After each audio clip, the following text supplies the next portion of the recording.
नमस्कार दोस्तों। बिहार में एक नई पार्टी उभर के आई है जिसका नाम है जनसुराज। इसका निर्माण प्रशांत किशोर के नेतृत्व में 2 अक्टूबर 2024 को गांधी जयंती के अवसर पर हुआ था। प्रशांत किशोर को आमतौर पर पीके के नाम से भी जाना जाता है, समझ रहे हो ना।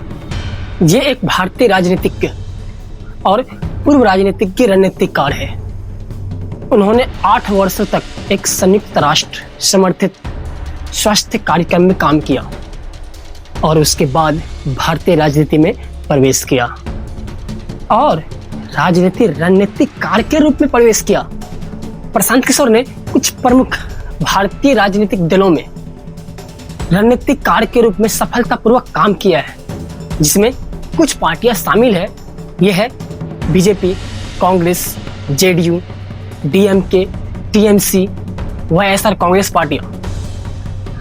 उनका पहला प्रमुख राजनीतिक अभियान 2011 में था, जब उन्होंने गुजरात के मुख्यमंत्री श्री नरेंद्र मोदी को तीसरी बार राज्य के मुख्यमंत्री पद पर पुनः निर्वाचित करने में सहायता की। हालांकि उन्हें व्यापक पहचान तब मिली जब उन्होंने सिटीजन्स फॉर अकाउंटेबल गवर्नेंस नामक एक चुनावी अभियान की स्थापना की, जिसमें भारतीय जनता पार्टी को भारतीय लोकसभा चुनाव 2014 में पूर्ण बहुमत से जीत दिलाने में अहम भूमिका निभाई। प्रशांत किशोर ने बीजेपी या गुजरात सरकार में किसी पद को स्वीकार किए बिना वर्ष 2012 के गुजरात विधानसभा चुनाव और 2014 के लोकसभा चुनाव के लिए भाजपा की पूर्व चुनावी रणनीति को लेकर एक प्रमुख रणनीतिकार के रूप में काम किया और यह कार्य प्रो बोनो के रूप में किया। साल 2015 में नीतीश कुमार के नेतृत्व वाली महागठबंधन को बिहार विधानसभा चुनाव 2015 में जीत दिलाने में अहम भूमिका निभाई। उन्होंने 16 सितंबर 2018 को जनता दल यूनाइटेड में उपाध्यक्ष के रूप में प्रवेश किया। प्रशांत किशोर सीएजी के अन्य सदस्यों ने मिलकर आईपीएसी की स्थापना की और बिहार में नीतीश कुमार को तीसरी बार मुख्यमंत्री बनाने हेतु चुनावी रणनीति गढ़ी।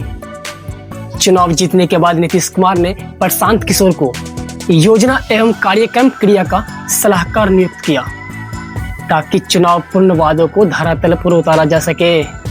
साल 2016 में भारतीय राष्ट्रीय कांग्रेस ने प्रशांत किशोर को उत्तर प्रदेश विधानसभा चुनाव 2017 के लिए नियुक्त किया, लेकिन यह चुनाव कांग्रेस और प्रशांत किशोर के लिए असफल रहा, जहां भाजपा ने 300 से अधिक सीटें जीती और वही कांग्रेस 7 सीटों पर सिमट गई। प्रशांत किशोर ने देश भर की विभिन्न राजनीतिक पार्टियों के साथ मिलकर सफलतापूर्वक चुनाव अभियान चलाए, जिनमें कुछ पार्टियां शामिल हैं। 2017 के पंजाब विधानसभा चुनाव कैप्टन अमरिंदर सिंह, 2019 के आंध्र प्रदेश विधानसभा चुनाव जगन मोहन रेड्डी, 2020 के दिल्ली विधानसभा चुनाव अरविंद केजरीवाल, 2021 के पश्चिम बंगाल विधानसभा चुनाव ममता बनर्जी और 2021 के तमिलनाडु विधानसभा चुनाव एमके स्टालिन। ये सब पार्टियां शामिल हैं प्रशांत किशोर के राजनीतिक और रणनीतिक कार्य में। 2021 के पश्चिम बंगाल और तमिलनाडु विधानसभा चुनावों में तृणमूल कांग्रेस और डीएमके की जीत के बाद प्रशांत किशोर ने चुनावी रणनीतिकार के रूप में संन्यास लेने की घोषणा कर दी।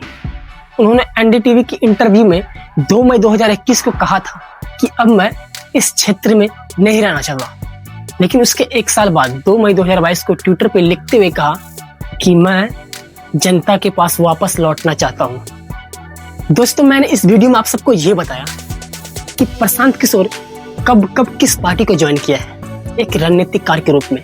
लेकिन याद रखना, एक रणनीतिकार सत्ता में आता है तो मेजॉरिटी के मूल अधिकार को खत्म कर देगा, क्योंकि उसे लगेगा कि माइनॉरिटी के साथ अन्याय होता है।